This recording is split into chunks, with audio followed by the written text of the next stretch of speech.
நடக்கிறது, அதற்காக நான் செல்ல வேண்டும் என்று சொல்லிவிட்டு நான் இங்கு வந்து சேர்ந்தேன். இப்படி தமிழ்நாட்டிலே நாங்கள் கூட்டம் நடத்துகின்ற காரணத்தினால் என்ன மாற்றம் வந்துவிடப் போகிறது? சில பேர் கேட்கக்கூடும். தமிழ்நாட்டின் பல்வேறு பகுதிகளிலே நீங்கள் முழக்கமிடுகிறீர்கள், மக்கள் கூடி நிற்கிறார்கள், விளைவு என்ன? பிரதமர் வீட்டு வாசலில் நின்று முறையிட்டாலே தீர்வு கிடைக்காது என்கின்ற நாடு இந்த நாடு. நாடாளுமன்றத்திற்கு அருகிலே இருக்கின்ற ஜந்தர் மந்தர் யார் போராட்டம் நடத்த விரும்பினாலும் அங்குதான் வருவார்கள். 2 தினங்களுக்கு முன்னால் கழகத்தின் மாணவரணி அமைப்பு பல்கலைக்கழக மானியக் குழு அறிவித்திருக்கின்ற வரைவு அறிக்கையினை எதிர்த்து ஒரு ஆர்ப்பாட்டம். அதில் காங்கிரஸ் கட்சியின் தலைவர் ராகுல் காந்தி, சமாஜ்வாதியினுடைய கட்சியினுடைய தலைவர் அகிலேஷ் யாதவ் மற்றும் நாங்கள் எல்லாம் பங்கேற்றோம்.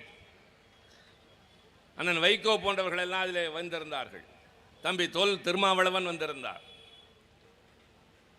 அன்றைக்கு அது மட்டும் என்பது அல்ல, அதே ஜந்தர் மந்தரில் ஒரு 5-6 இடத்துல ஆர்ப்பாட்டம் நடக்கும். நாடாளுமன்றத்திற்கு வெகு அருகிலே நடைபெறுகின்ற இது பற்றி கூட அவர்கள் கவலைப்படுவதில்லை. அவ்வளவு தூரம் போவானேன்.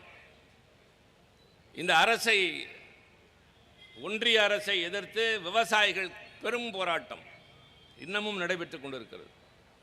ஹரியானாவிலிருந்தும் பஞ்சாபிலிருந்தும் 1 லட்சம் டிராக்டரிலே விவசாயிகள் டெல்லி நோக்கி வந்து கொண்டிருக்கின்றார்கள். வழியெங்கிலும் ஆங்காங்கே முள் புதர்களைப் போல கம்பிகளால் ஆன வேலிகளை அமைத்து டிராக்டர் போன்ற பெரிய வாகனங்கள் கூட வர முடியாமல் தடுத்து நிறுத்துகிறார்களே தவிர அவர்கள் கேட்கிற குறைந்தபட்ச ஆதார விலையை தருவதற்கு முன்வராத அரசு மோடி அரசு. பின்னர் ஏன் கூட்டம் நடத்துகிறீர்கள்? அவர்கள் செவிசாய்ப்பதில்லை, போராட்டத்தை மதிப்பதில்லை, நாடாளுமன்றத்தில் பேசினாலே காதிலே வாங்குவதில்லை. பின்னர் நடுத்தரவிலே பேசியா அவர்கள் காதிலே விழுந்துவிடப் போகிறது. ஏன் இந்த வீணான முயற்சி என்று எண்ணக்கூடியவர்கள், கேட்கக்கூடியவர்களுக்காக நான் சொல்ல விரும்புவது, மோடி அரசு மனம் மாறும் என்பதற்காக இந்த கூட்டம் இல்லை. எங்கள் தமிழ்நாட்டு மக்களை தயார்படுத்துகின்றோம்.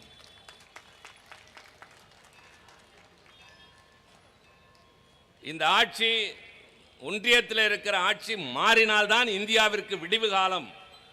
அப்படி ஒரு நாள் வருகிற போது நீங்கள் அத்தனை பேரும் ஒன்று திரண்டு நிற்க வேண்டும் என்பதற்காக அவர்களுக்கு கருத்து தெளிவை ஏற்படுத்துகின்றோம்.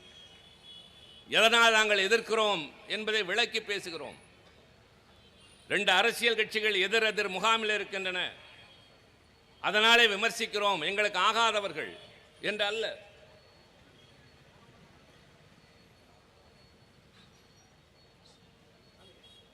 தனிப்பட்ட பகை உணர்ச்சி எதுவும் இல்லை. மாறாக தமிழ்நாடு ஒரு மாநிலம். இந்தியா என்பது கூட்டாட்சி தத்துவத்தின் அடிப்படையிலே செயல்படக்கூடிய ஒரு நாடு. நான் சில அடிப்படையானவற்றை சொல்ல வேண்டும். எடுத்த எடுப்பிலே நம்முடைய கான்ஸ்டன்டைன் ரவீந்திரன் சொன்னதை போல், பாருங்கள் இத்தனை கோடி ஒதுக்கி இருக்கிறார்கள் என்று சொல்வதற்கெல்லாம் முன்னால் சிலவற்றை நான் சொல்லியாக வேண்டிய கடமை இருக்கிறது. மக்கள் தங்களுடைய மனதை சரியான பாதையிலே கொண்டு சென்று தெளிவான தீர்ப்பு தர வேண்டும் என்பதற்காக. இன்றைக்கு நாம் வாழ்ந்து கொண்டிருக்கிற இந்த நாடு சுதந்திர நாடு, குடியரசு நாடு. ஆனால் ஒரு காலத்தில் இந்தியா அடிமைப்பட்டிருந்தது எல்லோருக்கும் தெரிந்த ஒன்றுதான். நாடு விடுதலை அடைவதற்கு முன்னால் இன்றைக்கு இருக்கிற இந்தியா கிடையாது. இந்த இந்தியா கிடையாது. தமிழ்நாடு, ஆந்திரா, கேரளா, கர்நாடகம், மராட்டியம் எல்லாம் கிடையாது. வேறு என்ன இருந்தது? 356 சமஸ்தானங்கள் இருந்தன. மன்னர்கள் ஆண்டு கொண்டிருந்தார்கள், ஜமீன்தார்கள் ஆண்டு கொண்டிருந்தார்கள். ஒரு சில பகுதிகளிலே வெள்ளையன் கொண்டு வந்த சட்டத்தின் காரணமாக ப்ராவின்சியல் கவர்மெண்ட் என்று சொல்லக்கூடிய சென்னையிலும் மும்பையிலும் கொல்கத்தாவிலும் சில மாநில அரசுகள் செயல்பட்டு கொண்டிருந்தன. சென்னை ராஜதானி என்பது இன்றைக்கு இருக்கிற தமிழ்நாடு அல்ல, சற்றேறக்குரிய ஒடிசா வரை செல்லக்கூடிய பரந்த பிரதேசம். கேரளாவும் ஆந்திரமும் கர்நாடகமும் சேர்ந்திருந்தது சென்னை ராஜதானி. மைசூர் மகாராஜா, திருவாங்கூர் மகாராஜா, பாட்டியாலா மகாராஜா, ஹைதராபாத் நிசாம், காஷ்மீரில் மகாராஜா, இப்படித்தான் இருந்தது நாடு விடுதலை அடைகிற போது. பின்னர் விடுதலை அடைந்ததற்கு பின்னால் இப்படிப்பட்ட நாட்டை ஆள முடியாது. வெள்ளையனுக்கு அது வசதியாக இருந்தது. பணக்காரர்கள் ஆண்டு கொண்டிருக்கிற போது அவர்களை நம் கைக்குள்ளே கொண்டு வரலாம். பலவீனங்களை பயன்படுத்தி அவர்களுக்கு தேவையானதை அள்ளி கொடுத்து ஆசை வார்த்தை காட்டி மது கொடுக்கலாம், மாது கொடுக்கலாம், அல்லது வெளிநாட்டுக்கு அழைத்து போகலாம், பட்டங்களை வழங்கலாம் என்று அவர்களெல்லாம் கைக்குள்ளே வைத்திருந்தார்கள். அவர்கள் மூலமாக மக்களை மறைமுகமாக ஆட்சி செய்து கொண்டிருந்தார்கள். ஆனால் விடுதலை பெற்ற நாட்டில் அது சாத்தியமில்லை என்ற அடிப்படையில் தான் மாநிலங்கள் பிரிக்கப்பட வேண்டும். எந்த அடிப்படையில் என்றால் மொழி வாரி மாநிலங்களாக பிரிக்கப்பட வேண்டும் என்று, எந்த மொழி பேசுகிறவர்கள் அதிகம் இருக்கிறார்களோ அதையெல்லாம் ஒரு மாநிலமாக பிரித்து உருவாக்கப்பட்டதான் இன்றைக்கு இருக்கிற இந்தியா. அடுத்து இந்த நாடு குடியரசாக மாறுகிறது. குடியரசு என்றால் என்ன? மக்களை மக்களே ஆளுகின்ற ஒரு அரசு இருக்கும். தங்களை ஆளுகிறவர்கள் மக்களே தேர்ந்தெடுப்பார்கள். அவர்களுக்குள்ளேயே ஒருவர் போட்டியிடுவார். ஆக நாம் தருகிற வரிப்பணம் நம்மில் ஒருவர் கருத்திற்கு போய் சேர்ந்து அது நமக்காக செலவழிக்கப்பட வேண்டும் என்கிற போது அதற்கு பெயர் தான் குடியரசு என்பது. முடியாட்சி என்பது மன்னர்கள் ஆளுவது, குடியாட்சி என்பது மக்கள் ஆளுவது. அப்படி குடியரசாக மாற வேண்டும் என்றால் நமக்கு அடிப்படையில் என்ன தேவை என்றால் ஒரு அரசியல் சட்டம் தேவை. உலகில் எந்தெந்த நாடுகள் எல்லாம் ஜனநாயக நாடுகளோ குடியரசு நாடுகளோ எல்லா நாடுகளிலும் அரசியல் சட்டம் உண்டு. ஆனால் உலகின் வேறு எந்த நாட்டையும் விட இந்திய நாட்டினுடைய அரசியல் சட்டம் மட்டும்தான் 76 ஆண்டுகளை கடந்தும் இன்னமும் வலிமையோடும் பொலிவோடும் இருக்கின்றது. என்ன காரணம்? அமெரிக்க நாட்டினுடைய அரசியல் சட்டம் விவாதிக்கப்பட்டது என்பது வெறும் 20 மாதங்கள். தென்னாப்பிரிக்காவினுடைய அரசியல் சட்டம் விவாதிக்கப்பட்டு நிறைவேற்றப்பட்டது 6 மாதங்களில். ஆனால் இந்தியாவினுடைய அரசியல் சட்டம் 3 ஆண்டுகள் விவாதிக்கப்பட்டன. இன்றைக்கு நம் கையில் இருக்கிற இந்த அரசியல் சட்டத்தை அந்த வரைவு குழுவின் தலைவராக இருந்த அண்ணல் அம்பேத்கர் அதற்கு ஒரு மிக முக்கியமான காரணம். பல்வேறு அறிஞர்கள் ஒன்று கூடி அந்த அரசியல் சட்ட நிர்ணய சபையிலே பேசி பேசி இதை வடித்தெடுத்த போது அவர்கள் முதலில் எழுதிய வார்த்தை என்ன தெரியுமா? India, that is Bharat, shall be a union of states. பாரதம் என்று சொல்லப்படுகிற இந்த இந்தியா மாநிலங்களின் ஒன்றியமாக இருக்கும் என்ற வார்த்தையோடு தான் அது தொடங்குகிறது. ஆக இந்தியா என்பது ஒரு நாடு அல்ல என்பதை மறந்துவிடக்கூடாது. நாடாளுமன்றத்திலே அறிஞர் அண்ணா அவர்கள் உறுப்பினராக இருந்த காலத்தில் தமிழ்நாடு என்று பெயர் மாற்றம் செய்ய வேண்டும் என்ற தீர்மானத்தை அண்ணா கொண்டு வந்து பேசுகிறார். தனிநபர் தீர்மானம். கம்யூனிஸ்ட் கட்சி தலைவர் பூபேஷ் குப்தாவின் துணையோடு அது விவாதிக்கப்படுகின்றது. அப்போது அண்ணா பேசுகிற போது ஒருவர் குறுக்கிட்டு கேட்கிறார், சென்னை என்ற பெயர் எல்லோருக்கும் தெரிந்த பெயர், உலகம் முழுவதும் அறிந்த பெயர், மெட்ராஸ் யூனிவர்சிட்டி, மெட்ராஸ் ஹைகோர்ட். மெட்ராஸ் என்றால் எல்லோருக்கும் தெரியும், அதை ஏன் மாற்ற வேண்டும் என்கிறீர்கள்? அதனால் நீங்கள் அடையக்கூடிய லாபம் என்ன என்று கேட்டார்கள். அப்போது அண்ணா சொன்னார், நேரடியாக அவருக்கு பதில் சொல்லாமல் அவையிலே பிரதமராக இருந்த பண்டித நேருவை பார்த்து சொன்னார், நேரு பெருமானவர்களே, உங்களுக்கு இந்த நாட்டின் உலக வரலாறு தெரியும், நீங்கள் நூலாக எழுதியிருக்கிறீர்கள். ஆரிய திராவிட போர் எங்களை விட உங்களுக்கு அதிகம் தெரியும். அப்படி தெரிந்த உங்களுக்கு தமிழன் வாழ்ந்தது தெரியும், வீழ்ந்ததும் தெரியும். ஆனால் வீழ்ந்ததற்கான காரணம் தெரியாதல்லவா? இப்போது தெரிந்து கொள்ளுங்கள்.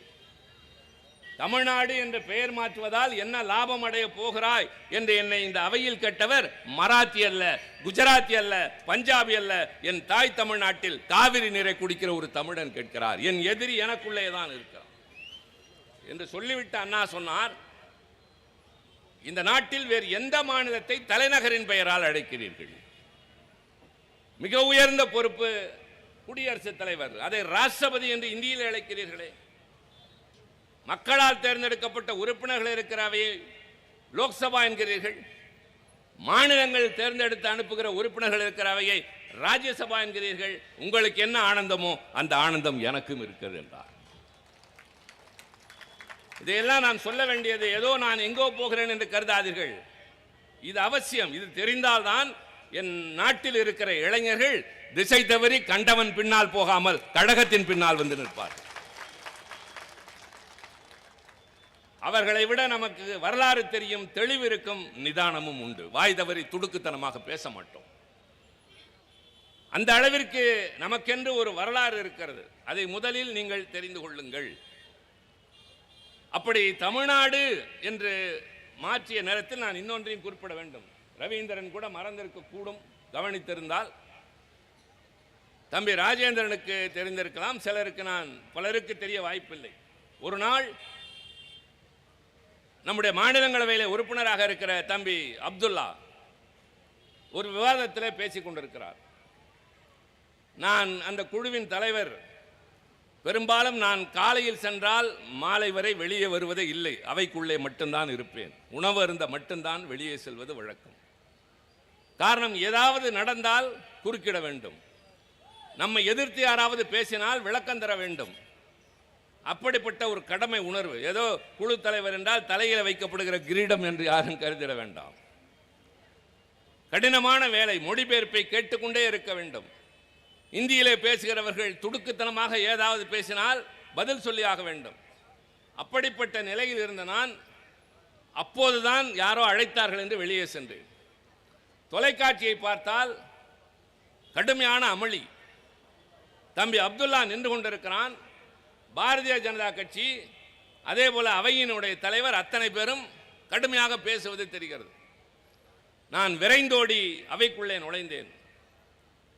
அப்துல்லா பேசுகிற போது பெரியாருடைய மேற்கோள் ஒன்றை காட்டுகிற போது அது பிரிவினைவாதம் என்பதை போல தெரிகிறது என்று சொல்லி அவன் மீது தாக்குதல் தொடுக்கிறார்கள். இந்தியாவை பிரிக்க சொல்கிறீர்களா என்று.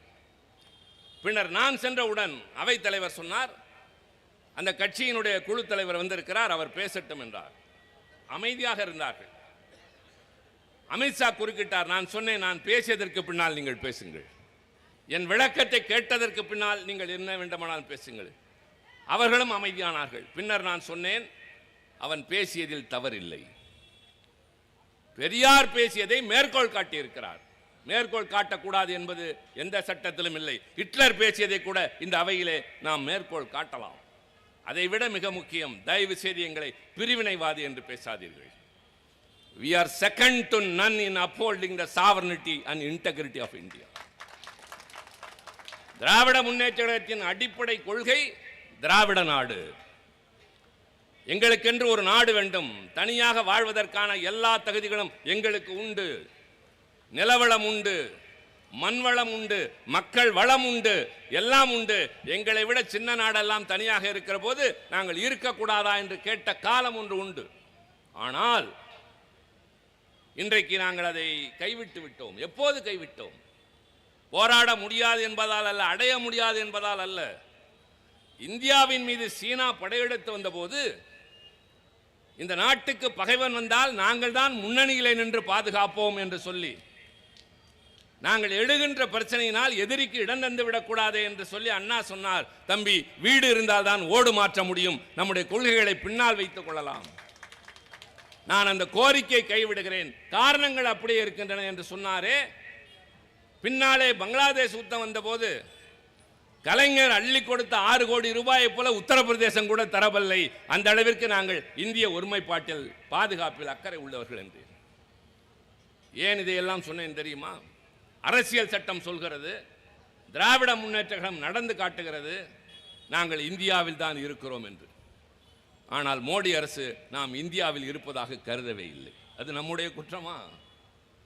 ஏன் கருதவில்லை என்றால், ஒரு பெரிய நிதிநிலை அறிக்கை, நாட்டுக்கான நிதிநிலை அறிக்கை, பல லட்சம் கோடிக்கு அள்ளி கொடுக்கிற போது, திட்டங்கள் வைக்கிற போது ஒரு வார்த்தை கூட தமிழ்நாடு என்று வராமல் ஒரு நிதிநிலை அறிக்கை என்றால் நான் எந்த நாட்டில் இருக்கிறேன் என்று ஒருவர் கேட்பதிலே தவறு இருக்க முடியுமா?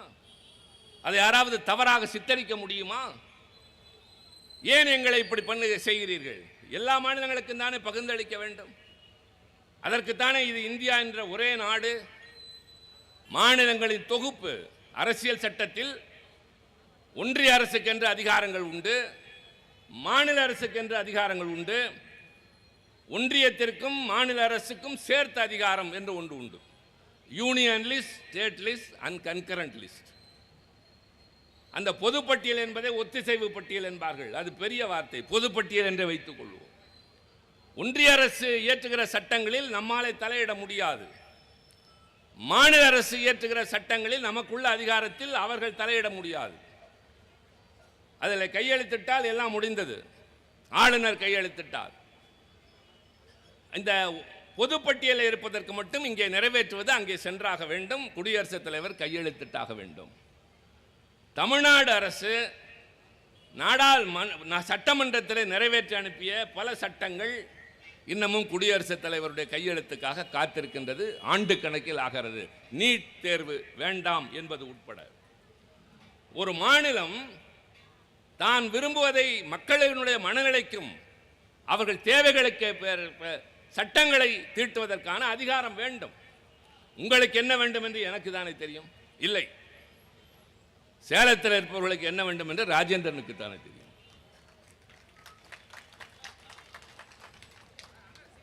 அதுதான் உண்மை, யதார்த்தம். ஒரு பகுதியிலே வாழ்கிற மக்களுக்கு என்ன தேவை என்பதை அந்த பகுதி மக்களோடு வாழ்கிறவனுக்கு மட்டும்தான் தெரியுமே தவிர வந்து போகிறவனுக்கெல்லாம் இருக்காது. நான் வந்து போகிறவன் அல்ல, நான் உங்களில் ஒருவன் தான். ஆனால் ராஜேந்திரன் அளவுக்கு உங்களுடனேயே இருக்கிற ஒரு தோழன் அல்ல. அண்ணா சொன்னார் அதைத்தான், dear brother, go to the people, live among them என்று சொன்னார். மக்களிடம் சென்று மக்களோடு வாழ வேண்டும், அவர்களை நேசிக்க வேண்டும், அவர்களிடமிருந்து கற்றுக்கொள்ள வேண்டும், அவர்களுக்கு சேவை செய்ய வேண்டும். அதைத்தான் என் தம்பி ராஜேந்திரன் செய்து கொண்டிருக்கிறார். தமிழ்நாட்டு மக்களுக்கு என்ன தேவை என்பதை தமிழ்நாட்டின் முதலமைச்சர் தளபதி அண்ணன் மு.க. ஸ்டாலின் செய்து கொண்டிருக்கின்றார். நீ யார் குறுக்கே வருவதற்கு?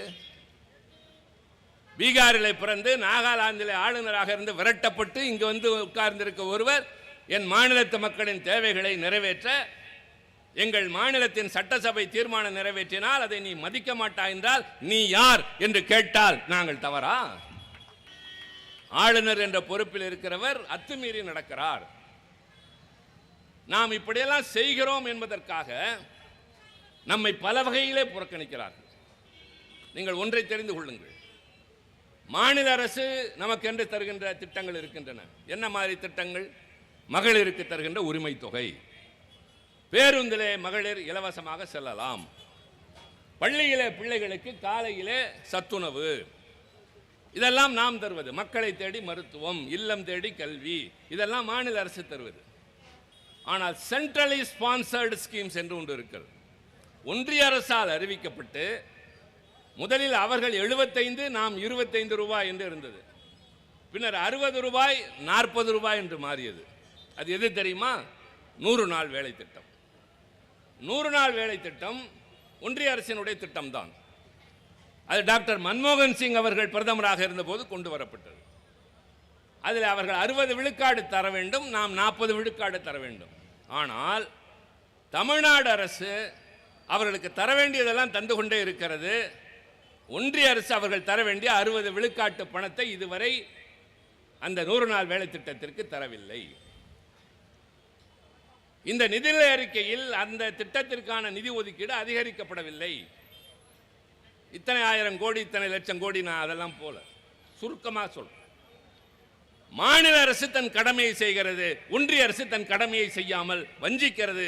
ஆனால் உங்களை பட்டினி போடாமல் காப்பாற்றுவது கழக அரசு, திராவிட மாடல் அரசு. அடுத்து பள்ளிக்கூடத்தில் ஆசிரியர்கள் இருந்தால் தெரியும், பெற்றோர்களுக்கு தெரியும், சர்வ சிக்ஷா அபியான் தெரியல, SSA, இது நிறைய வரும். எந்த திட்டத்தை பார்த்தாலும் இப்போ நான் நிதிநிலை அறிக்கையில் நான் திங்கக்கிழமை பேச போகிறேன். I am going to initiate the debate. கழகத்தின் சார்பில் நான் பேசுகிறப்ப அந்த அம்மா இருப்பாங்க. அதில் பார்த்தா எத்தனை இந்தி வார்த்தை இருக்குன்னு நான் எழுதிட்டு இருக்கேன். இந்தி, சமஸ்கிருதம். நாடாளுமன்றத்தை புதிய இடத்துக்கு மாற்றிட்டாங்க. அது ஒரு கதை, அதை நான் இப்போது பேச விரும்பவில்லை. அந்த நுழையிற இடத்துக்கு பேர் என்ன தெரியுமா? முதலில் இருந்த நாடாளுமன்றத்திற்கு மெயின் கேட், இதுக்கு பேர் மக்கர் துவார். நான் அங்கே கேட்டேன், அது என்னங்க மக்கர் துவார்? அங்கே சரத்பவார் பேரெல்லாம் ஒன்று வச்சுருக்கீங்க. அது சரத்பவார் இல்லை, அது வேறு ஏதோ துவார்னா வாசல், இதெல்லாம் தேவையா? அது மாதிரி இந்த சர்வ சிக்ஷா எனக்கு இன்னும் வாயில் வரல பாருங்கள். வக்கீல் கார்த்திகேயன் இருக்கார், வக்கீல் இளங்கோ இருக்கார், மாட்டினீங்க இன்னைக்கு. தம்பி கோர்ட்டுக்கு போய் ரொம்ப நாள் ஆச்சு, வேறு யாரும் வக்கீல் இருக்கலாம், மஞ்சுளா வக்கீல். இந்த கிரிமினல் சட்டங்கள் எல்லாம் 3 மாற்றிட்டாங்கல்ல, அந்த 3 இப்போ சொல்லுங்கய்யா பேர் என்ன?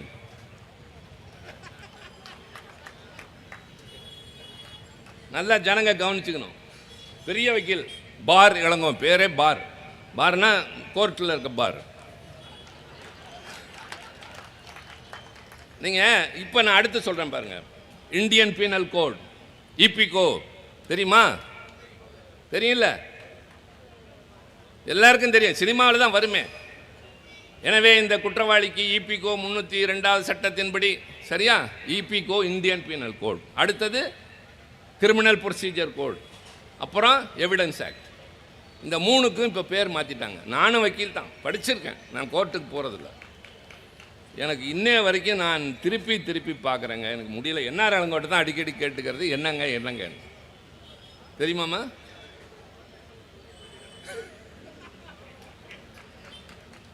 இந்த லட்சணத்தில் இந்த பேரை மாற்றி சட்டத்தை மாற்றி 307 302லாம் வேறு செக்ஷன் ஆயிடுச்சு. இதை கோர்ட்டில் இருக்கிற நீதிபதி முதல்ல தெரிஞ்சுக்கணும், புது சட்ட புத்தகத்தை படிக்கணும், லா காலேஜில் இருக்க ப்ரொஃபஸர்ஸ் படிக்கணும், அங்கே படிக்கிற மாணவர்கள் படிக்கணும், எல்லாத்துக்கும் மேலே எஃப்ஐஆர் போடுறாருல ஏட்டு அவர் படிக்கணும். இதெல்லாம் நடக்கிற வேலையா? இதெல்லாம் தேவையா?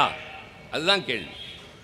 ஒழுங்காக இருக்கிற சட்டத்தில் திருத்தங்கள் கொண்டு வர வேண்டுமே தவிர அதை அப்படியே போட்டு அள்ளி கிளறி இதை போட்டு அங்கே போட்டு இதில் என்ன இப்போ அவர் பேசினதுனால அதை நான் சொல்கிறேன். அமெரிக்காவிலிருந்து சட்டவிரோதமாக குடியேறியவர்களை அவன் வெளியே அனுப்புகிறான், சரி அனுப்பிட்டு போ.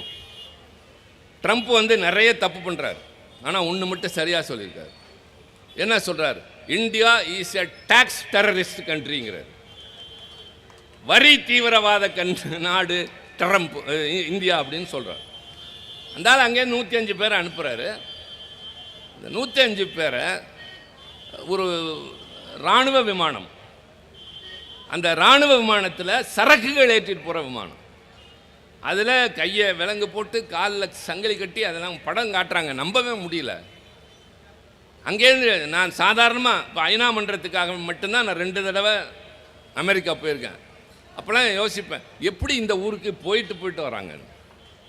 வாழ்க்கையே வெறுத்து போகிறது அந்த பயணத்தில் தான் வெறுத்து போகும். சரியாக குறைந்தது 20 மணி நேரம் ஆகும். அந்த 20 மணி நேரம் நல்ல வசதியாக பயணம் செய்கிறப்பே சிரமமாக இருக்கே. 105 பேர் 40 மணி நேரம் வந்திருக்காங்க, சோறு தண்ணி இல்லாமல். நாங்கள் நாடாளுமன்றத்தை அவர் சொல்கிற மாதிரி கேட்டது, அவர்கள் அனுப்ப போகிறோம் என்று இந்திய தூதரகத்திற்கு முதலில் சொன்னார்களா? சொல்லி இருந்தால் உங்கள் நடவடிக்கை என்ன? சரி, சொல்லாமல் அனுப்பியிருந்தால் இப்படி கைவிலங்கிட்டு அழைத்து வந்தது உண்மையா என்று விசாரித்தீர்களா? ஊர் சேர்ந்தவர்களை தனியாக போய் இந்தியாவினுடைய அதிகாரிகள் சந்தித்து என்ன நடந்தது என்று கேட்டீர்களா?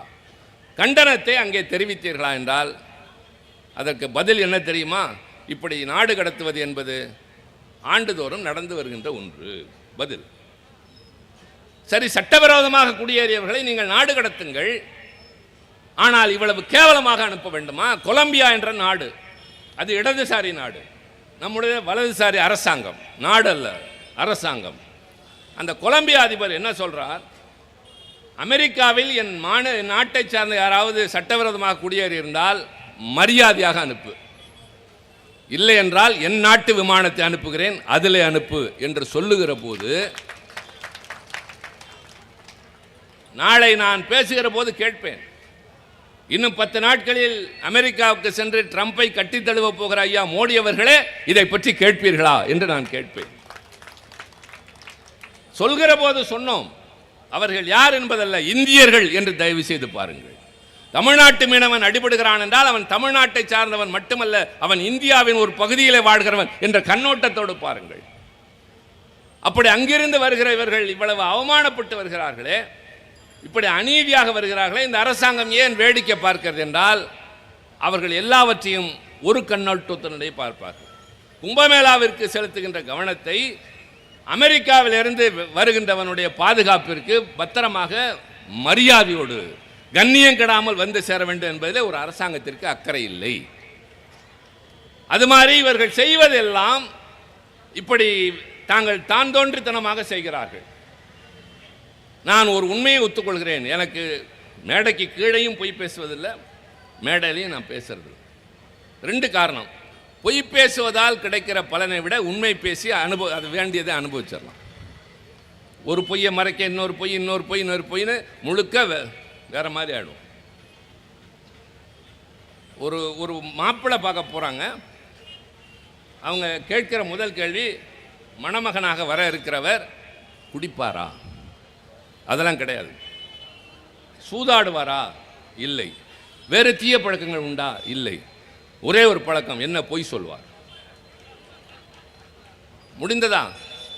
அது மாதிரி பொய் பேசுகிற அவசியம் நமக்கு இல்லை. என்னோட அம்மா, நான் பிறந்த 3 மாதத்தில் எங்கள் அப்பா இறந்துட்டார். I don't know what is a father. அப்பானா என்னன்னு எனக்கு தெரியாது. நான் பார்த்ததில் அவர் முகம் தெரியாது. எங்கள் அம்மா தான் என்னை வளர்த்தாங்க. 29 வயசில் அவங்க விதவையாகிறப்போ, அதற்கு பின்னால் என்னை வளர்த்த போது சொன்னதே 2 தான். நான் தம்பி எலெக்ஷனில் கூட சொல்லியிருக்கேன், எந்த சூழ்நிலையிலும் பொய் பேசாது.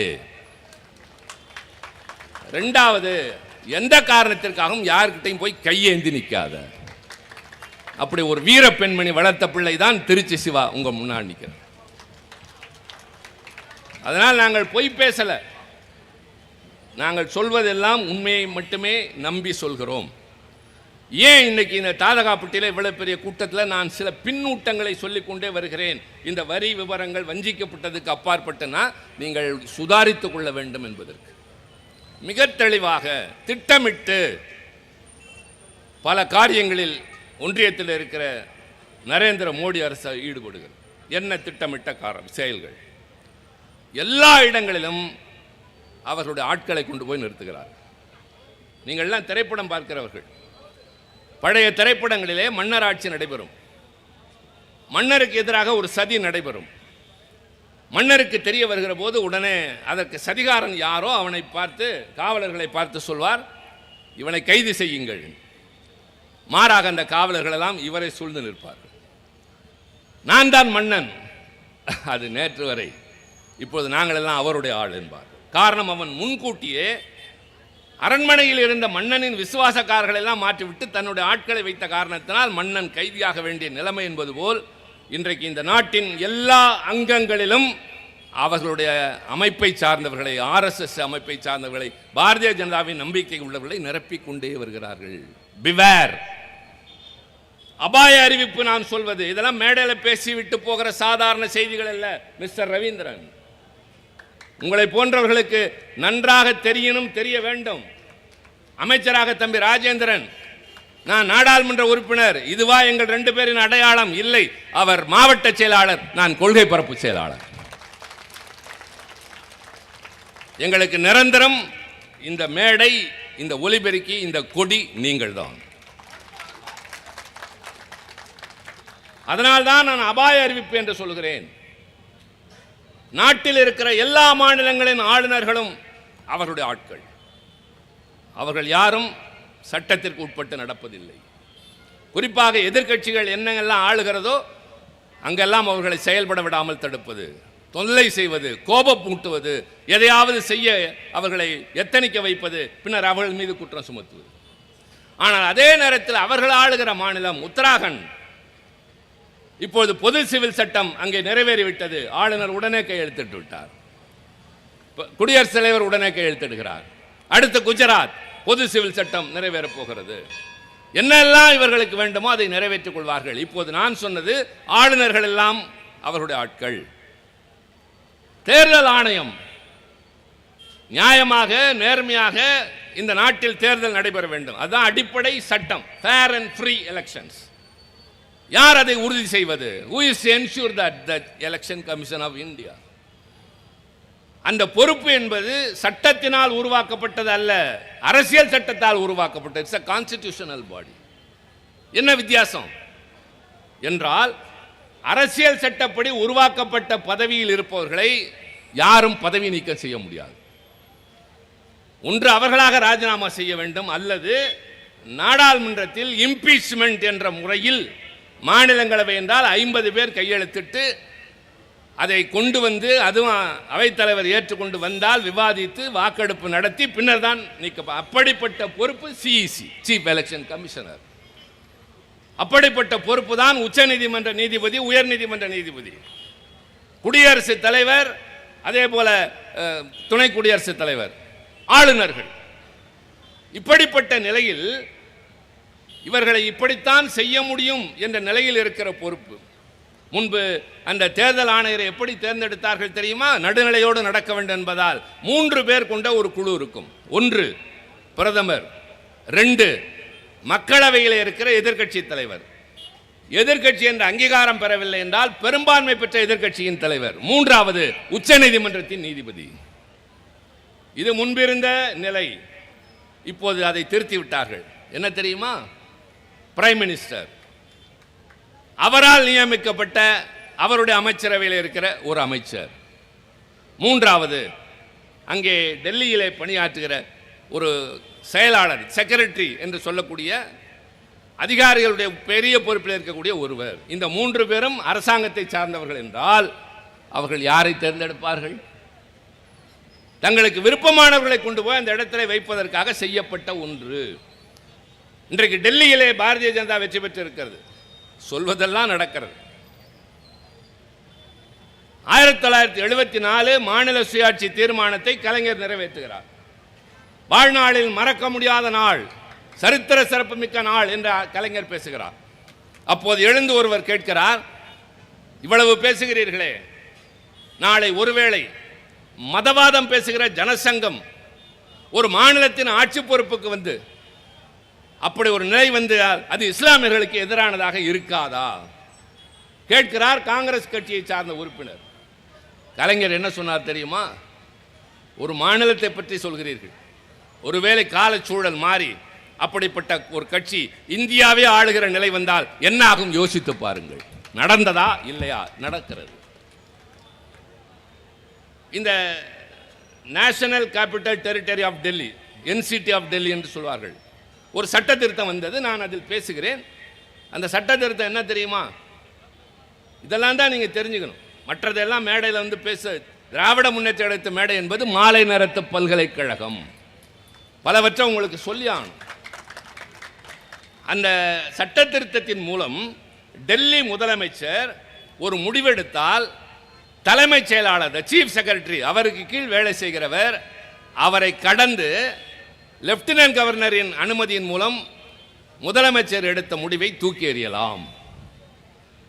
அமைச்சர் எடுக்கிற முடிவை அவர் துறையின் செயலாளர் மாற்றி நேரடியாக எல்ஜியிடம் போய், லெப்டினன்ட் கவர்னர் போய் அதை நிறைவேற்றலாம் என்றால் இந்த முதலமைச்சர் அமைச்சர் பொறுப்பு எதற்கு? அதை பற்றி பேசுகிற போது நான் சொன்னேன், ஒன்றை மறந்து விடாதீர்கள். இன்றைக்கு அங்கே அரவிந்த் கெஜ்ரிவால் இருக்கிறார் என்று அவரை ஒடுக்குவதற்காக இப்படி ஒரு சட்டம் கொண்டு வருகிறீர்கள். ஒருவேளை நீங்கள் நாளை டெல்லி ஆளுகிற நிலை வந்தால் இதையே அனுபவிக்க வேண்டியிருக்கும் என்று நான் பேசினேன். இன்றைக்கு நடந்திருக்கிறது. அமித்ஷா உட்கார்ந்திருக்கிற போது சொன்னேன், நான் அண்ணாவால் உருவாக்கப்பட்ட இயக்கத்தில் கலைஞரால் வளர்க்கப்பட்டவர்கள். அண்ணன் முரசொலி மாறனால் நாடாளுமன்றத்தில் தயார் செய்யப்பட்டவர். தளபதியோடு 45 ஆண்டு காலம் பயணம் செய்கிறவர். நான் அதில் பேசுகிற போது சொன்னேன், கடுமையான வார்த்தைகளால் சொல்லவில்லை.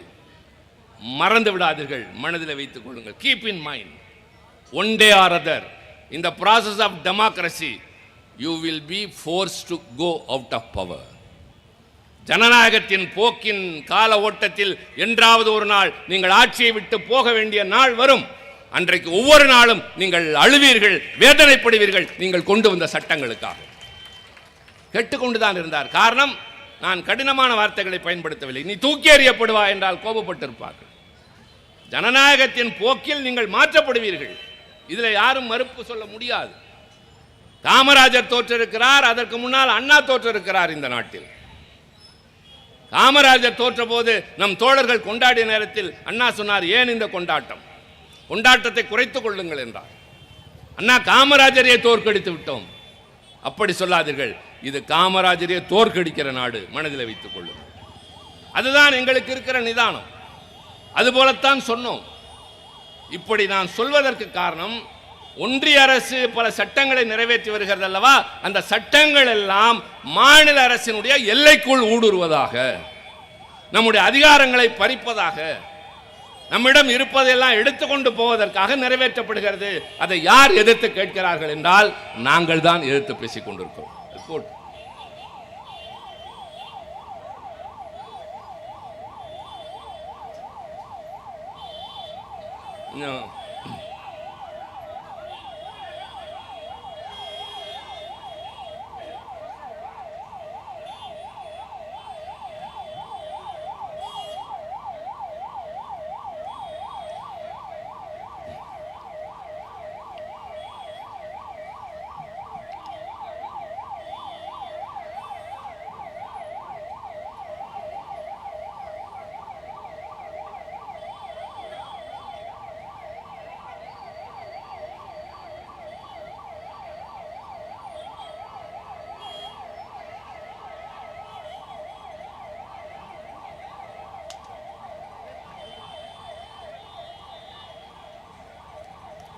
பஞ்சம்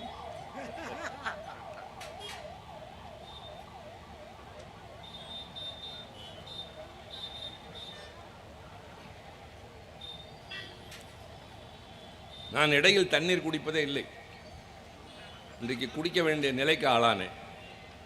காரணம், பேசிய அத்தனை செய்திகளும் என் வயிற்றில் இருந்து கடந்து வருகிற வார்த்தைகள். சாதாரணமானவர்களுக்கு புரியாதவற்றை புரிய வைக்க வேண்டிய இடத்தில் பணியாற்றி கொண்டிருக்கிறோம். 140 கோடி மக்களுக்கு சட்டங்களை இயற்றுகிற மன்றத்தில் 2 அவையும் சேர்த்து வெறும் 800 பேர் தான். அந்த 800 பேரில் மாநிலங்களவை என்று சொல்லப்படுகிற இடத்தில் 10 உறுப்பினர்களோடு உட்கார்ந்திருக்கிற கட்சியின் சார்பில் இந்த நாட்டுக்காக குரல் கொடுத்து கொண்டிருக்கிற நாங்கள் பலவற்றை உணர்கிறோம். இந்த அரசு அபாயகரமான சட்டங்களை நிறைவேற்றுகிறது, ஆளுநர்களை தனக்கு வேண்டியவர்களாக நியமிக்கிறது, சிபிஐ, இடி, என்போர்ஸ்மெண்ட் டைரக்டர், அமலாக்கத்துறை, யாரையெல்லாம் பிடிக்காத அவர்கள் மீது ஏவுவது. ஒருவர் மீது 500 கோடி ரூபாய் அவர் எப்படியோ சொத்து சேர்த்தார் என்று அவர் மீது அமலாக்கத்துறை வழக்கு தொடுகிறது. கடுமையான வழக்கு. 2 நாட்களில் அவர் பாரதிய ஜனதாவில் சேர்ந்து விட்டார். 5வது நாள் அந்த வழக்கு திரும்ப பெற்றது. கடினம் வெளிப்படையாக தெரிகின்ற அளவிற்கு இவர்கள் சொல்லி நடக்கிறது, இவர்கள் சொல்லி திரும்ப பெறுவது என்பதை போல ஒரு தோற்றம். ஆக எங்கே பார்த்தாலும் இவர்களுடைய ஆட்கள் என்றாவது ஒரு நாள் எதை செய்வார்கள் தெரியாது, ஆனால் மாநிலங்களை ஒடுக்கி கொண்டிருக்கின்றார்கள் என்பதை மட்டும் மறந்து விடாதீர்கள். அவர் சொன்னார், நான் ஒரு ரூபா கொடுத்தா, நம்ம தம்பி உதயநிதி கூட தேர்தல் நேரத்தில் பேசினார், 29ன்னு ஒரு பலகையை பிடிச்சிட்டே வந்தார். நாம் 1 ரூபாய் கொடுத்தால் 29 காசு என்று. நான் வேற மாதிரி சொல்கிறேன். நிதிக்குழுன்னு ஒன்று இருக்குது, ஃபைனான்ஸ் கமிஷன். முதல்ல திட்டக்குழுன்னு ஒன்று இருந்துச்சு, பிளானிங் கமிஷன். இப்போ அது கிடையாது. அதுக்கு பதிலாக நிதி ஆயோக்னு ஒன்று இருக்குது. அந்த திட்டக்குழுவுக்கு ஒரு காலத்தில் தலைவராக இருந்தவர் மன்மோகன் சிங், அப்புறம் ரிசர்வ் பேங்க் கவர்னர், அப்புறம் இந்த நாட்டின் நிதி அமைச்சர், அதற்கு பின்னால் அவர் பிரதமர். இந்த ராஜேந்திர மாதிரி இப்படி படிப்படியாக மாணவரணி, இளைஞரணி, மாவட்ட செயலாளர், மந்திரி, அது மாதிரி அவர் வந்தவர்.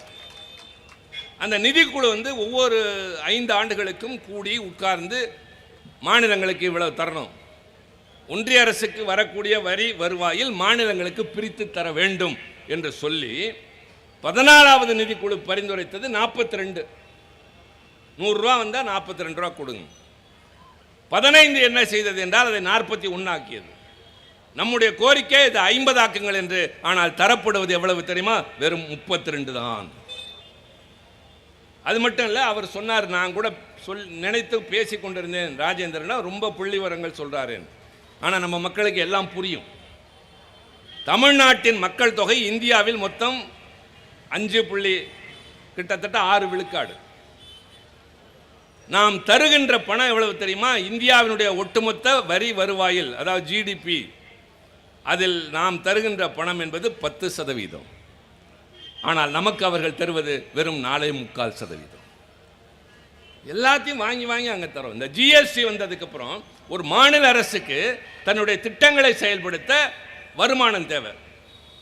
அதை எப்படி ஈட்டுவதென்றால் வரி வருவாயின் மூலம். ஒரு அரசாங்கம் எப்படி வரி வசூலிக்க வேண்டும் தெரியுமா? மலரிலிருந்து வண்டு தேனெடுப்பதை போல. அது எப்படி என்றால், ஒரு மலரில் வண்டு உட்கார்வது தெரியும், பின்னர் பறந்து செல்வது தெரியும், இடையில் யாருக்கும் தெரியாமல் மலருக்கும் நோகாமல் தேனை எடுத்து செல்கிற அந்த வண்டினுடைய முறையை போல ஒரு அரசாங்கம் மக்களை வருத்தாமல் வரி எடுக்க வேண்டும். அப்படி நாம் வாங்கி கொண்டிருந்த விற்பனை வரி, வாட் வரி, இந்த சர்வீஸ் டேக்ஸ், இதெல்லாம் சேர்த்து ஜிஎஸ்டி என்று ஆக்கி ஒட்டுமொத்தமாக இந்தியாவிற்கு முழுவதும் உங்களுக்கு நாங்கள் அதிலேருந்து இழப்பீடு தருகிறோம் என்று சொல்லி வாங்கினாங்கல்ல, எல்லா வரி வருவாயும் எடுத்துகிட்டு போயிட்டாங்க. இப்போ அரசாங்கத்திற்கு இருக்கக்கூடிய வருமானம் 2 தான், ஃபியூயல் சர்சார்ஜ், அப்புறம் இந்த மது பானம். ஆனால் அவர்கள் என்ன செய்கிறார்கள் என்றால், இந்த பிரித்து கொடுக்கின்ற வருமானம் ஒரு பக்கம், இது இல்லாமல் ஜிஎஸ்டி காம்பன்சேஷன், நாங்கள் அதுக்கு இழப்பீடு தரணும்னு உங்களுக்கு தெரியாமல் ஒரு சர்சார்ஜ் போடுறாங்க, ஒரு செஸ் வரி. அதற்கு பின்னால் இந்த சமூக நலத்திட்டங்கள், கொஞ்சம் நான் தமிழ் படுத்தி சொல்கிறேன், வெல்ஃபேர் ஸ்கீம்ஸ், அதுக்கு ஒரு சர்சார்ஜ். இந்த சர்சார்ஜ் செஸ்ன்னு அவங்க வாங்கிறது, நீங்கள் கொடுக்கறது உங்களுக்கே தெரியாது. நீங்கள் ஒரு உணவு விடுதிக்கு போய் சாப்பிட்டு விட்டு வெளியே வருகிற போது மொத்தமாக பணத்தை செலுத்தி விட்டு வருவீர்களே தவிர, சாப்பிட்டதற்கான தொகை எவ்வளவு, அதில் சர்சார்ஜ் எவ்வளவு, செஸ் எவ்வளவு, ஜிஎஸ்டி எவ்வளவு யாரும் பார்ப்பதே இல்லை. அதன் மூலமாக வருகிற பணம் எல்லாம் அவர்களை சேர்கிறது, நமக்கு பங்கும் கிடையாது. அப்படி வரக்கூடிய பணத்தில் தான் இந்த நான் இடையில அந்த இந்தி வார்த்தையால் தாண்டி போனேன், எஸ்எஸ்ஏ, சர்வ சிக்ஷா அபியான், எஸ்எஸ்ஏ என்ற திட்டத்தில் தமிழ்நாடு அரசு செலவழிக்க வேண்டிய 40 விழுக்காடை செலவழிச்சாச்சு. அவங்க தர வேண்டிய 60 விழுக்காடை நமக்கு இன்னும் தரல. ஏன் தரல அப்படின்னா, நீ இந்தி சொல்ல மறுக்கிறாய், அதனால் நாங்கள் தரவில்லை. நீ இன்னும் வேணாலும் இருக்கிறதெல்லாம் பறித்து கொண்டு போனாலும் சரி, முடியாதுன்னா முடியாது, நாங்கள் இந்தியை படிக்க மாட்டோம். ஏன் படிக்க மாட்டோம்னு சொல்றீங்க? எனக்கு அந்த மொழி மீது வெறுப்பில்லை. நான் கடந்த முறை பேசுகிற போது நிதியமைச்சரை வைத்து கொண்டு சொன்னேன். அவர் மக்களவையில் பேசினார். நான் தமிழ்நாட்டில் பிறந்தவர், என்னை இந்தி படிக்க விடாமல் தடுத்ததே திமுக தான் என்று பேசினார். பின்னர் இங்கே வந்தபோது அங்கே பேசியதற்கு இங்கே நான் பதில் சொன்னேன். அம்மையார் சொன்னார், தமிழ்நாட்டில் திமுக படிக்க விடாமல் தடுத்தது என்று. ஒன்றை புரிந்து கொள்ளுங்கள், நாங்கள் யாரையும் எதையும் படிக்கக்கூடாது என்று சொன்னதே இல்லை. எனக்கு இந்தியும் எதிரி இல்லை, இந்தி பேசுகிறவனும் எதிரி இல்லை. தமிழ்நாட்டில் தான் தட்சிண இந்தி பிரச்சார சபா என்று தெற்கிலே இருக்கிற இந்தி பிரச்சார சபாக்களின் தலைமையகம் சென்னையில் இருக்கிறது.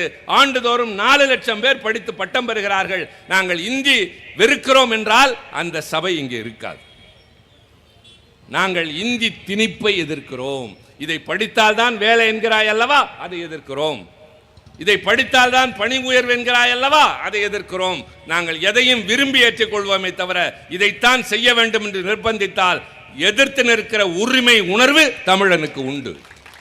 அது எங்கள் தலைவர்கள் தந்துவிட்டு போயிருக்கிறார்கள்.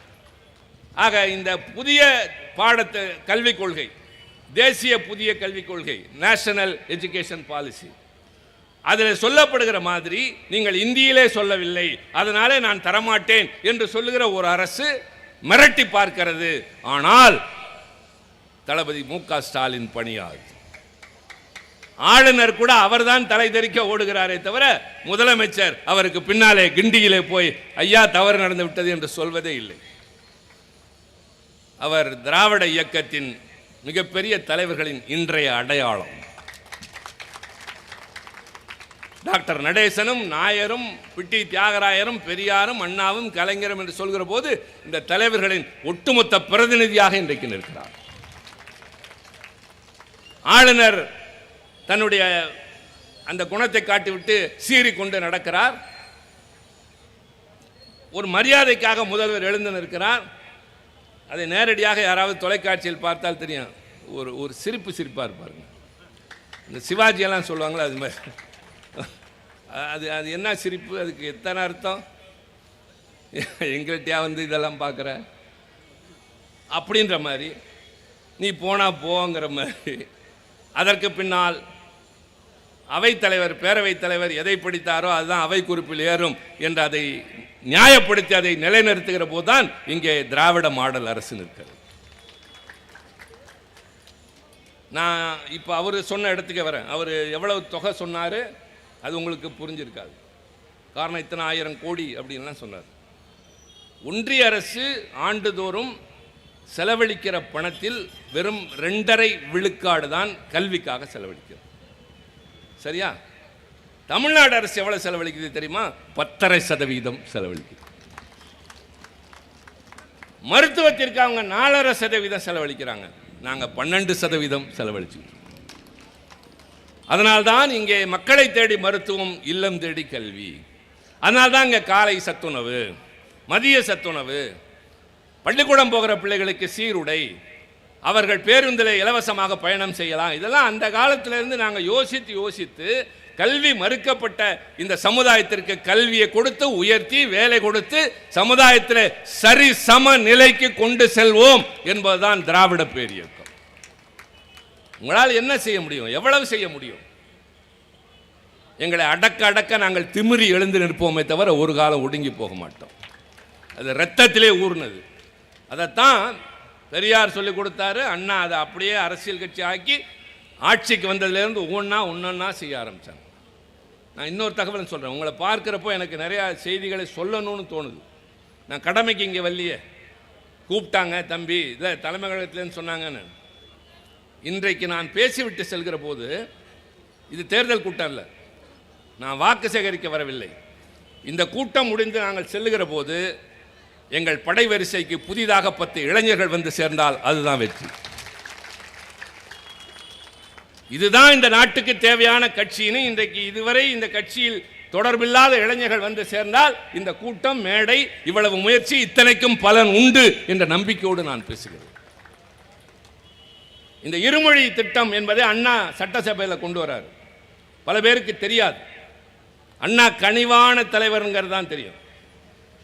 அவர் எப்படிப்பட்ட துணிச்சல் உடையவனுக்கு பல உதாரணங்கள், ஆனால் அதை வெளியில் தெரியாமல் செய்வார். இப்போ ரவி கூட சொல்லிட்டு வந்தார், வர்ற வழியில் ராஜேந்திரன் கோபமே பட மாட்டார். அது எனக்கு தான் முதல்ல தெரியும். ஏன்னா அவர் வளர்ந்த என்கிட்ட தான் திருச்சியில். அடுத்தவன் சொன்னார், அது எப்படி அண்ணன்கிட்ட வளர்ந்துட்டு நீங்கள் எப்படி இருக்கீங்க? அது சும்மா இருக்க முடியல. என்கிட்ட வளர்ந்துட்டு நீங்கள் எப்படி பொறுமையாக இருக்கீங்க? சட்டக்குன்னு கோவம் வரும் அவருக்கு அப்படின்னு. ஆமாம், நான் வெளிப்படுத்திடுவேன், அவர் சத்தமே இல்லாமல் எல்லாத்தையும் சாதிச்சிருவார். நான் கோவப்பட்டுட்டு அப்புறம் அடுத்த நிமிஷம் நான் சரியாவேன். ஆனால் அதுக்குள்ளே அந்த நெருப்பு நானீங்கன்னா பக்கத்தில் வர்ற யோசிச்சுக்கிட்டு நிற்பாங்க. கடைசியில் நான் ரொம்ப நல்லவன். வெளிப்படையாக பேசுகிறவங்கள்ட்ட எதுவுமே இருக்காது. அது மாதிரி இவர் கிட்டத்தட்ட அண்ணாவோட அந்த குணம் அப்படியே மென்மையாக இருக்கும். ஆனால் பார்த்தீங்கன்னா அழுத்தமான காரியங்களை செய்து முடிக்கிறாங்க. இந்த இருமொழி திட்டத்தை அண்ணா கொண்டு வரப்போ என்ன சொல்கிறான்னா, இந்த நாட்டில் மும்மொழி கொள்கை என்கிறார்கள். தாய்மொழி, ஆங்கிலம், இந்தி, இந்த 3 இருக்கணும்னு. இனிமேல் தமிழ்நாட்டில் இந்தி என்பது கிடையாது, தமிழும் ஆங்கிலமும் மட்டுமே. அதை தீர்மானமாக நிறைவேற்றுறாரு. நிறைவேற்றி விட்டு, அதுதான் நான் சொன்னேன் புது செய்தி. அடுத்து அண்ணா சொல்கிறாரு, தமிழ்நாட்டில் தேசிய மாணவர் படை என்று ஒன்று இருக்கிறது, என்சிசி. அதில் உத்தரவுகள் எல்லாம் இந்தியிலே பிறப்பிக்கப்படுகின்றன. இனிமேல் அந்த தேசிய மாணவர் படையின் உத்தரவுகள் ஆங்கிலத்தில் தான் இருக்க வேண்டும், இந்தியில் இருக்கக்கூடாது. மீறி இதை ஏற்றுக்கொள்ள மாட்டோம் என்று ஒன்றிய அரசு சொல்லுமையானால், மத்திய அரசு சொல்லுமையானால் என்சிசி கலைக்கப்படும் அண்ணா சொன்னார். என்சிசியை கலைப்பேன் என்றாரே தவிர நான் அந்த உத்தரவுக்கு அடிபணிவேன் என்று சொல்லவில்லை. மத்திய அரசு ஆட்சி மொழி தொடர்பாக இது மாதிரி நிறைவேற்றிய அத்தனையும் இந்த சட்டமன்றம் நிராகரிக்கிறது அப்படின்னு தீர்மானம் போட்ட அண்ணா, அவர் வெளியில் வந்த நாங்கள், நீ இந்தி படிக்கல அதனால் நிதி தர மாட்டோம்னா பண்ணிப்பார். எவ்வளவு காலம் உங்களுக்கு கொடுத்துருக்க ஆட்சி காலம்? 29 வரைக்கும். அது வரைக்கும் தொடர்ந்தால் 29 வரைக்கும், 2029. அதுக்கு என்னென்னவோ வித்தை காட்டுறாங்க. அவ்வளவுதானே. ஜனநாயக நாட்டில் அடுத்த தேர்தல் ஒன்று வரும் இல்லையா? அப்போ நாங்கள் பார்ப்போம். அதுக்கு தானே இப்போ இந்த கூட்டத்தை நாங்கள் பேசி மக்களை சரி பண்ணிக்கிட்டு இருக்கோம். அதற்குத்தானே தெளிவு சொல்லிக்கிட்டு இருக்கோம். நான் சொன்னேனே, எனக்கு உடனே நாங்கள் இந்த கூட்டம் நடத்த காரணம் மோடி அரசு உடனே கூப்பிட்டு நீங்கள் நடத்த கூட்டத்தில் நாங்கள் பயந்துட்டோம்னு சொல்கிற அரசு அல்ல. அதை எதிர்பார்க்கவும் முடியாது, தேவையும் இல்லை. ஆனால் மக்கள் மெல்ல மெல்ல மெல்ல மெல்ல தயாராகி தேர்தலில் போய் அமைதி புரட்சி, வாசலில் நிற்பார்கள், யாரிடமும் பேச மாட்டார்கள், உள்ளே சென்று உதயசூரியனுக்கு வாக்களித்து விட்டு திரும்புகிற போது தலைகளாக மாறியது. அது எப்படி நடக்கும் என்றால் இது மாதிரி கூட்டங்களின் மூலமாகத்தான் நடக்கும். கோயம்புத்தூருக்கும் மதுரைக்கும் மெட்ரோ ரயில் திட்டம் வேணும்னு கேட்டோம். அதை பற்றி அதில் ஒன்றுமே சொல்லலை. 2 புயல் வந்துச்சு. மிக்ஜாம்னு ஒரு புயல், ஃபெஞ்சல்னு ஒரு புயல், அதுக்கப்புறம் வெள்ளம் வந்துச்சு.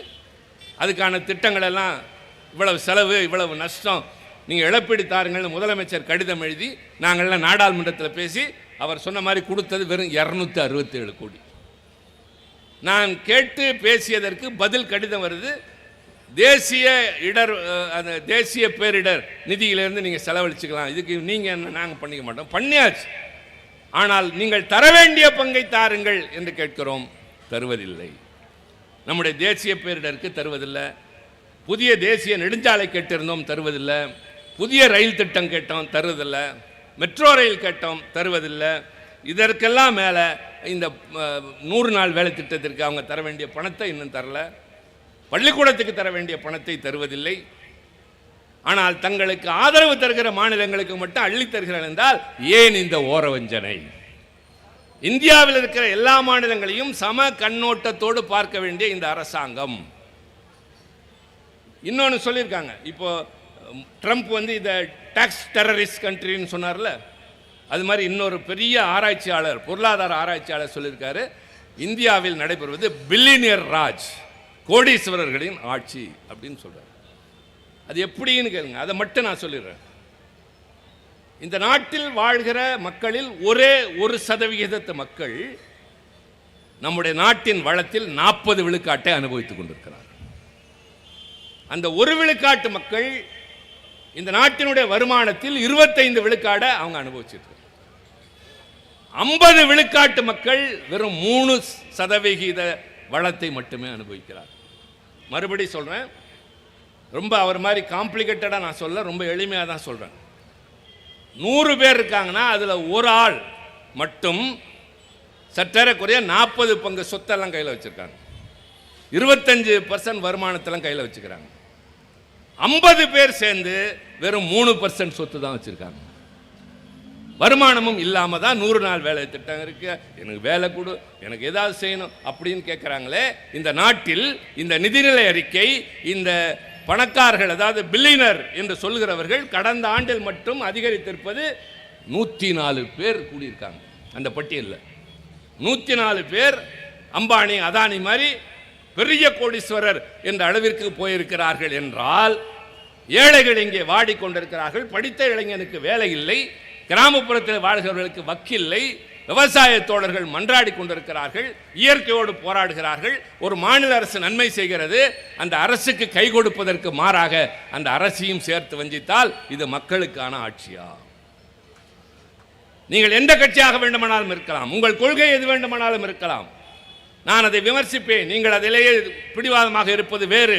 ஆனால் ஆட்சி பொறுப்பு என்று வந்ததற்கு பின்னால் உங்களுடைய பார்வை எல்லோரையும் ஒன்றாக பார்க்க வேண்டும், எல்லா மதத்தினரையும் ஒன்றாக கருத வேண்டும், எல்லா பிரிவினருக்கும் நான் மன் செய்ய வேண்டும் என்கிறோம். அண்ணா ஆட்சிக்கு வந்தபோது கேட்டார்கள், what is your economic policy, உங்கள் பொருளாதார கொள்கை என்ன என்று டெல்லியில் கேட்டார்கள். அண்ணா முதலமைச்சராகி தந்த முதல் பேட்டி, அண்ணா சொன்னார், tap the rich and pat the poor என்றார். இந்த டேப்ங்கிற வார்த்தையை அப்படியே திருப்பி படிச்சீங்கன்னா பேட்டுன்னு வரும், ஆனால் பொருள் மாறும். பணக்காரனிடமிருந்து எடுப்பேன், ஏழைகளுக்கு கொடுப்பேன். அதுதான் சோசியலிச ஆட்சி. அண்ணா சொன்னார், நான் எல்லோருக்குமான ஆட்சி நடத்துவேன். அதனால தான் இந்த கட்சி பேரே திராவிட முன்னேற்ற கழகம். இந்த திராவிட பகுதியில் வாழ்கிற எல்லா மக்களுடைய முன்னேற்றத்திற்காக பாடுபடுவோம். அதைத்தான் இன்றைய முதலமைச்சர் சொல்றார், எல்லோருக்கும் எல்லாம். எல்லோருக்கும் சொல்றப்ப யாரையும் பிரித்து பார்க்கல, எல்லாம்னு சொல்றப்ப இது இவருக்கு அவருக்குன்னு வஞ்சனப்பல்ல, எல்லோருக்கும் எல்லாவற்றையும் பிரித்து கொடுக்கிறோம் என்றால் இதை விட சரியான அணுகுமுறை கொண்ட கட்சி இன்னொன்றை காட்டுங்கள். ஆனால் ஒன்றியத்தில் ஆளுகிற அரசு மாநிலங்களை பிரிவினை செய்கிறது, மக்களை பேதம்படுத்துகிறது, ஏழைகளை வஞ்சிக்கின்றது, வேலையற்ற இளைஞர்களின் எண்ணிக்கை கூடிக்கொண்டே போகின்றது. இந்திய நாட்டு மக்கள் தொகையில் 65 விழுக்காடு இளைஞர்களின் மக்கள் தொகை. வேறு எந்த நாட்டிலும் கிடையாது. சீனாவில் இருந்துச்சு, அது மெல்ல மெல்ல குறைந்து கொண்டே வருகின்றது. சீனா குறியீடெல்லாம் எட்டிக்கிட்டே இருக்காங்க. ஆனால் இந்தியா அதே நிலையில் இருக்கிறது. மேக் இன் இந்தியா, இந்தியாவில் தயாரியுங்கள் என்று சொன்னார்கள். ஆனால் இந்தியாவில் தயாரிக்கிற பொருட்களுக்கு மரியாதை இல்லை. வெளிநாட்டில் இருந்து இறக்குமதி செய்கிறவர்களுக்கு வரி சலுகை தருகிறார்கள். இதையெல்லாம் மீறி நாங்கள் நல்லாட்சி நடத்தினால், மக்களை வருத்தாமல் நாங்கள் வருமானத்தை தேடி அவர்களுக்கு நல்ல திட்டங்களை தந்தால், நியாயமாக தர வேண்டியதையும் கூட்டாட்சி தத்துவத்தின் அடிப்படையில் தரவில்லை என்று சொன்னால் அதை நாங்கள் எதிர்க்கிறோம் என்பதை விட கண்டிக்கிறோம் என்கிற நிலைக்கு வந்து யாரிடம் சொல்ல வேண்டும்? நாடாளுமன்றத்தில் அவரிடம் சொல்கிறோம் என்பது மட்டுமல்ல, நாளைக்கு இந்த நாட்டின் உச்சக்கட்ட நீதிபதிகளாகிய மக்கள் மன்றத்தில் வந்து சொல்ல வேண்டும். நீதிமன்றம் போகலாம், சில நியாயங்களை போராடி பெறலாம், எல்லாவற்றிற்கும் முடியாது. ஆனால் இறுதி எஜமானர்கள் யார்? நான் தொடக்கத்தில் சொன்னேன் அல்லவா, ஜனநாயக குடியரசு நாடு. இங்கே இருக்கிற ஏழை பணக்காரன், படித்தவர்கள் படிக்காதவர்கள், கூலி வேலைக்கு போகிற யாராக இருந்தாலும் நீங்கள் தான் இந்த நாட்டின் ஆட்சி யார் கரத்தில் இருக்க வேண்டும் என்று தீர்மானிக்கிறவர். ஆக நீங்கள் புரிந்து கொள்ளுங்கள், எந்த தவறும் செய்யாமல் இந்த மாநிலம் வஞ்சிக்கப்படுகின்றது. மிகச்சிறப்பாக செயல்படக்கூடிய ஒரு ஆட்சியாக இருந்தாலும் எதிர்க்கட்சி ஆளுகிற மாநிலம் என்று சொன்னால் ஒன்றியத்தில் இருக்கிற அரசு வஞ்சனை செய்கிறது. அது ஸ்டாலின் அரசை வஞ்சிக்கவில்லை, தமிழ்நாட்டு மக்களின் வயிற்றிலே அடிக்கிறது.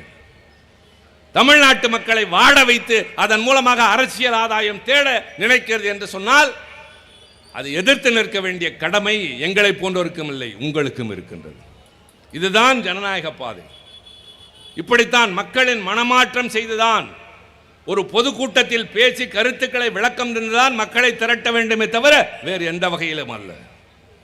இங்கே பேசிய நான் திருச்சி சிவா அல்ல, நான் திராவிட முன்னேற்ற கழகத்தின் பிரதிநிதி, தளபதி அண்ணன் மு.க. ஸ்டாலினின் தூதுவன். நான் பேசுகிற போது இந்த கட்சியின் கொடி இன்னும் ஒரு அங்கலம் உயர்ந்திருக்க வேண்டும் என்ற உணர்வோடு பேசுகிறேன். உணர்ச்சி வசப்படலாம், ஆவேசப்படலாம், தனிமையிலே இருக்கிற போது தனிப்பட்ட முறையில் கோபப்படலாம். ஆனால் இங்கே நான் எதிரிகளை விமர்சிக்கிற போது கூட எல்லைக்குள் நின்று விமர்சிப்பேன். காரணம், இது கட்சி மேடை.